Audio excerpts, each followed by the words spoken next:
一名孕妇在停车场不仅被强奸，而且孩子也被凶手剖开肚皮抢走了，简直残忍至极。可是令警察意想不到的是，医生不仅在受害者体内发现了精液，而且判断婴儿可能还活着，但是也活不太久，所以必须争分夺秒找到他。因此，警方目前的第一要务就是找出嫌犯，抓到他就可以找到婴儿了。当然，这也不排除受害者丈夫作案的可能。然而，丈夫交代本来约好了7点一起在餐厅吃饭的，可是过了点也不见妻子妮可来到，我就给他打电话，最后没等来就自己回家了。但接着警察又提到了一个难以启齿的问题：在过去24小时里，你是否和妮可发生过性关系？哪知丈夫不仅否认了，还愿意提供 DNA 检测来证明自己的清白，而结果也证实丈夫的 DNA 确实不符。不过随后警方在汽车上又采集到了一组可疑指纹，经过与犯罪数据库比对，显示他属于一名犯过伤害罪和持毒的罪犯，而他去年才刚刚刑满释放，因此他立马成了第一嫌犯。紧接着警察就在工地上找到了嫌犯广坤，广坤当然不承认强奸解剖了，声称自己早就洗心革面了。可警察怎会轻易相信，当即提出了现场汽车上发现了你指纹，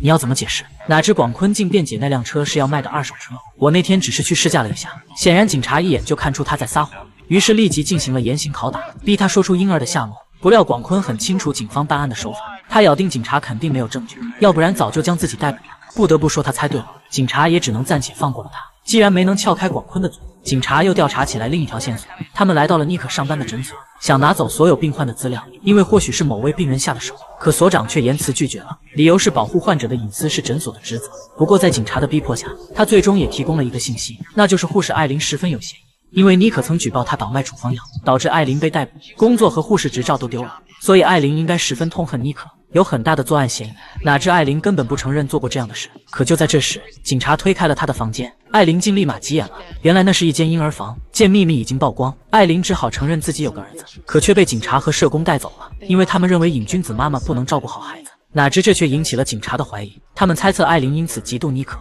这才伤害了她。不料艾琳当即翻脸让他们滚，警察当然不会离开，他们认定艾琳就是凶手，逼迫她将孩子交出来。但艾琳就是油盐不进，还声称妮可惹了不该惹的人，而这句话立即引起了警察的兴趣。可艾琳却拒绝继续回答了。Only thing I know is Nicole asked for it, and she got what she deserved. I had nothing to do with it. Now, get out.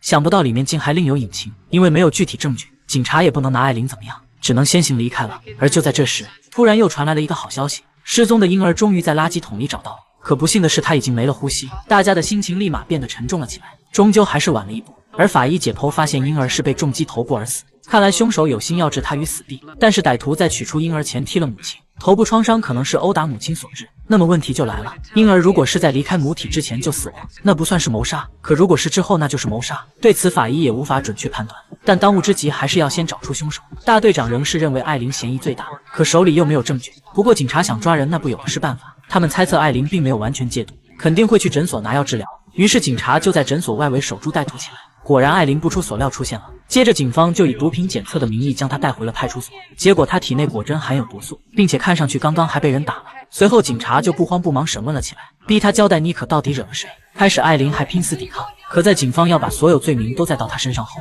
艾琳终于破防了，老老实实交代那个人其实你们认识，他就是广坤，而且还是妮可的男朋友，这可是万万没想到的。随后暴怒的警察就闯进广坤家里，不由分说就将他逮捕了。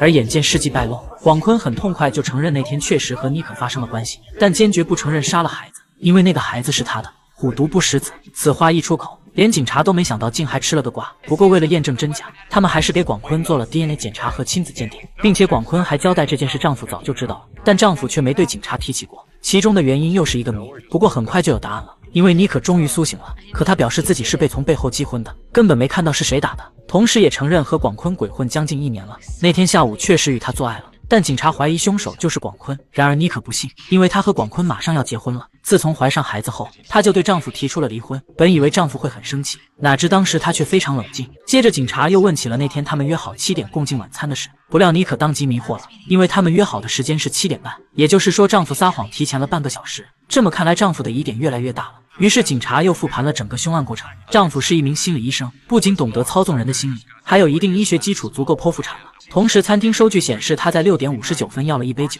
证明7点前他到了餐厅，并在7点50多分别打了2通电话给妮可和家里。他声称那时还在餐厅等，而妮可在7点20分才到了停车场，所以丈夫很清楚妻子会在那时到，因此有时间提前做好准备。可袭击后在清理完现场，就肯定不能在7点50前赶回餐厅了。于是为了证明丈夫说了谎，警察紧接着就来到了移动公司，根据信号基站的位置，确定他7点50打电话的位置就在袭击现场附近，根本不是在餐厅。既然丈夫的嫌疑被无限放大，紧接着警察就对他家进行了搜查，不料却令众人大吃一惊，因为他家整洁的要命，所有东西都放得很整齐，而且一尘不染，根本找不出凶器或血衣之类的。但黄博士却看出丈夫的世界里非常有秩序，是妻子外遇打破了这种秩序，所以丈夫才用自己的方法将一切又恢复了。而恰巧就在这时，丈夫突然回来了，见此状况，他非常愤怒，却不料正好撞到枪口上了。因为警察注意到了他的钥匙，在确认只有这一副后，立即没收做起了检测，果不其然，上面沾有血迹。因为这里是不容易清理干净的，所以就这样警察找到了证据。然而作为心理医生，丈夫的心理素质相当强大，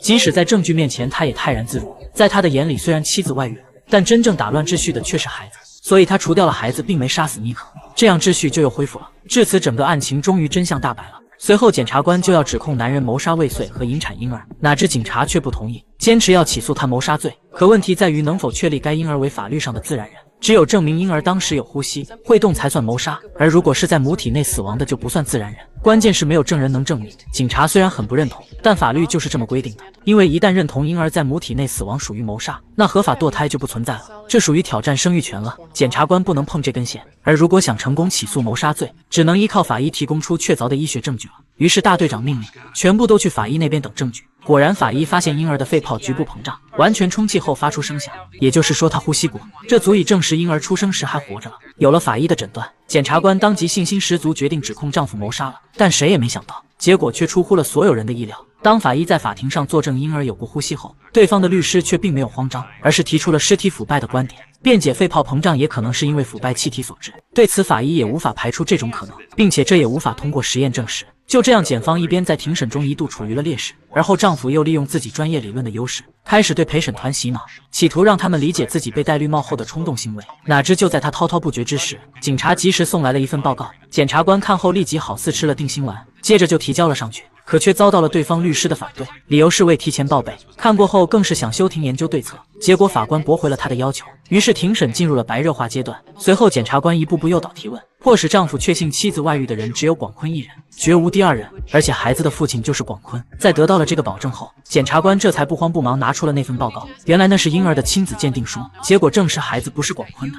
Isn't it probable, Dr. Manning, that you were the father of your wife's child? 听了这话，男人犹如五雷轰顶，再也不能保持风轻云淡了。 How could you have known? You were so sure he couldn't have been your child. But he had to be, Dr. Manning. There's no other explanation, is there? You held your own child in your hands. Your own living child. Did he cry? Did your son cry before you killed him? 这一问直接戳中了男人的心，他终于破防了。 He only cried a little. 此话一出口，就证实婴儿出生时是活着的，丈夫的谋杀罪也就成立了。